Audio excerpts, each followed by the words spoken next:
Well, hello model car fans. Welcome to the Muscle Car Modeler. My name is Revell. And here I'm going to show you what I did to modify and fix the interior tub of the Revell 69 Bosch 302 model kit. And give you a little bit of insight and history on where that came from. First thing, this is the most recent release from a few years ago. I think it was 2019. Wow, 5 years ago. But one of my favorite Mustangs, the 69 Bosch 302, and they finally came out with a kit. Now, I had built one previously from combining this kit with another kit and making the car. But since, I really like the car, and there's a few things with the kit, but stems to, what it was originally. Now, going all the way back to 1994, when this kit was issued, it was a modified issue, originally coming out as the 69 Shelby GT500 Fastback. Now that kit is where this interior tub comes from. Now when they retooled it, they gave it an all new body and a few engine pieces, but a lot of it stemmed from that original issue, which is where this interior tub comes from.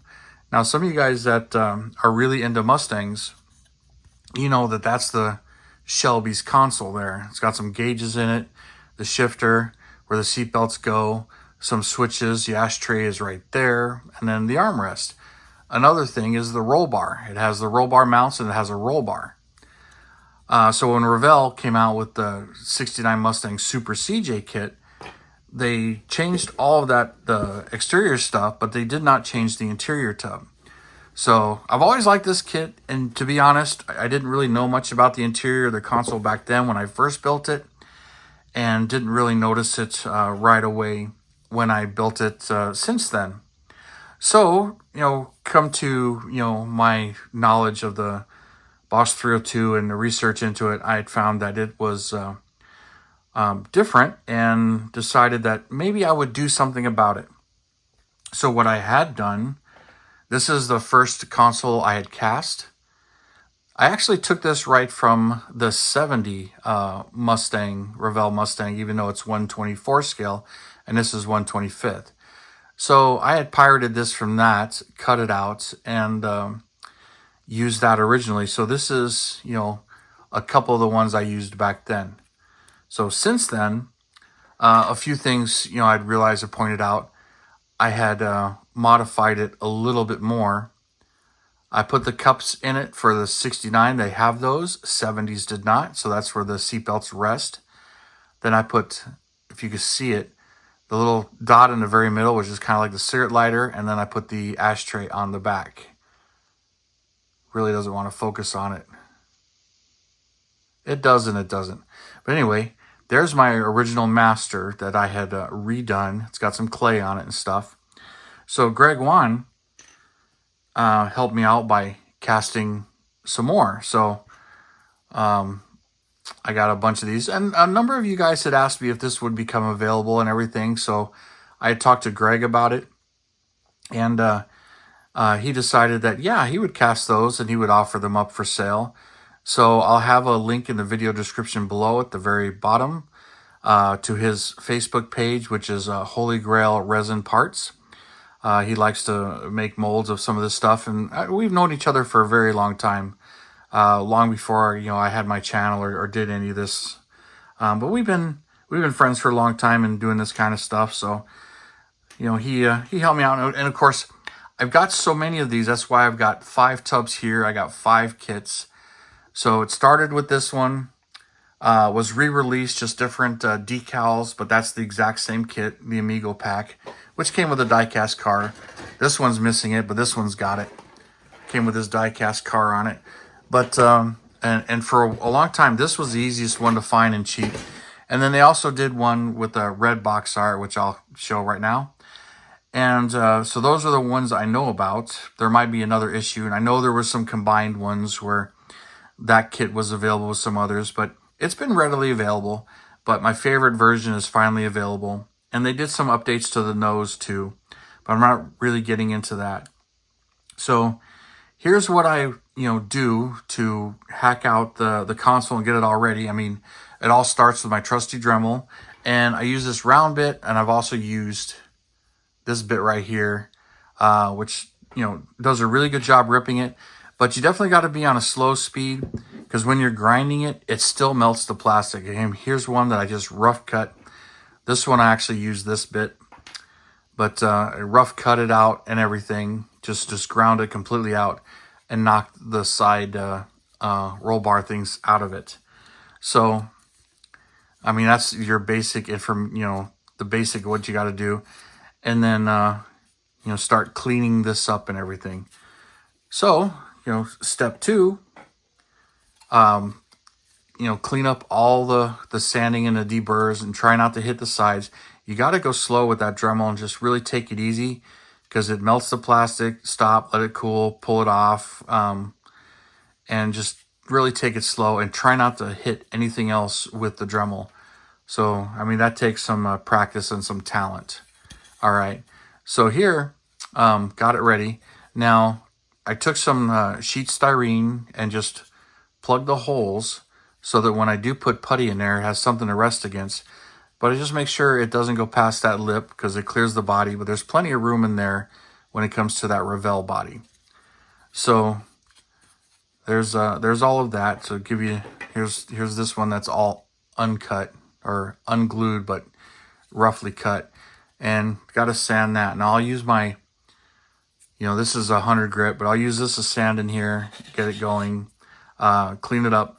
But I'll put a little taper on it, because this has a bit of a taper to it as well. Now, Greg cast it exactly as it was with the bottom and everything, which makes it a bit easier. Where mine, when I cast it, I just did it as a one-piece mold, poured the bottom, and I would grind it all out. Matter of fact, here's one that was fitted at one time, and so that one fits right in there, but it would have that huge chunk in there. So I would just, before I glued it all in, I would just take this and, round it all out that way. And I didn't mind doing that, but Greg did a little bit more of a professional job casting it. So, with that aside, next thing is clean all this up, get it in there, and I like to line the front up first. Get that in there. Let's get it lined up where you can see it. Shave it, round it, and get it fitting. Now, one thing with this console that becomes really obvious when you're cutting the two, the width is the same, but the length is longer. Okay, so keep that in mind. But when you grind it all out, you got an idea of how much you'll need to trim out of there. So this one, I haven't done that yet. So you can see, gotta grind and cut that out and finish that right there. Which on that, I'll usually use this bit, try and get in there. But the problem is I make sure I go from this side right here, because if I go this way, I've knocked the seat or cut the seat with the Dremel. So I go this way, and I'll use this to just cut it right there, or just cut it with my X-Acto knife slowly. There's really no proper way to do it. The X-Acto knife is slower, takes a bit longer, bit more precise though. So there's that. So that one's almost ready to get in there. So I did this in stages since I got so many, and it's easier to make this video this way. So here's the last one where it fits now. So I had hacked it, and it's pretty much dropping right in there. All I got to do left on this one is glue it. And then I put some putty in here, worked it, sanded it, shot it with a little bit of primer to see where I'm at. I got a little bit of touching up to do on this one just to get an idea, but did it mainly this way so you guys can see what I'm doing here. And then on the underside, when it's glued in, it pretty much looks just like the Revell kit. And once you shoot primer on and everything, but a lot of this is hidden by the transmission, the drive shaft, and then there's a piece of the chassis that goes in there as well that kind of hides that as well. So pretty cool design and everything. But I like the way it comes out and it looks, and that pretty much just corrects one of the two things. Even though on all of the Boss 302s, all of the interiors are black. Mach 1s, you've got different color options, but the consoles are, I believe, are always black. I don't believe the consoles came in color. But, you know, the black will hide a lot, and when you paint it and everything. And then, you know, I got right here, this is to me, a polyester putty that I like to use to sand and do that. But whatever filler or putty you use will do just fine, I'm sure. But so I'm going to continue working on this, but I wanted to get this and show it to you, all the different steps. It's really not a lot. It is a bit time consuming, especially when you're doing 5 of them.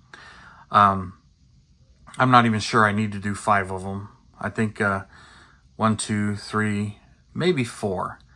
So I don't have plans for every single one of these. There's a white Boss 302, blue Boss 302. That one I kind of want to build as the drag car, which is pictured right here. So I want to build that as the drag car, but not with the stock wheels, but with you know, those decals and everything. And then another Mach 1 stone stock 428 Mach 1, and then my Boss 429 I built has the original interior where I did not modify it, so that might be the 5th one.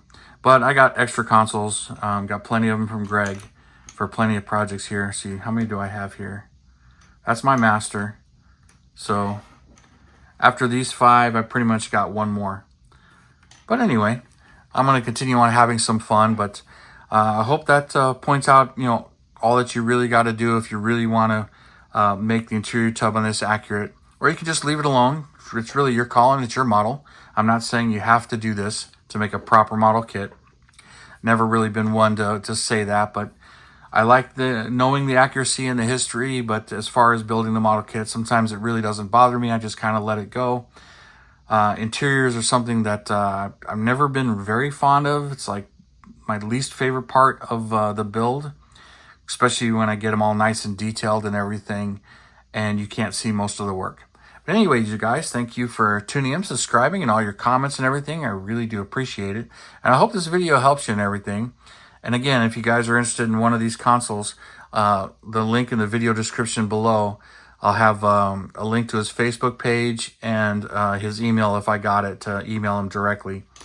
So you guys, thank you, and you guys have a wonderful weekend, and I will see you next time.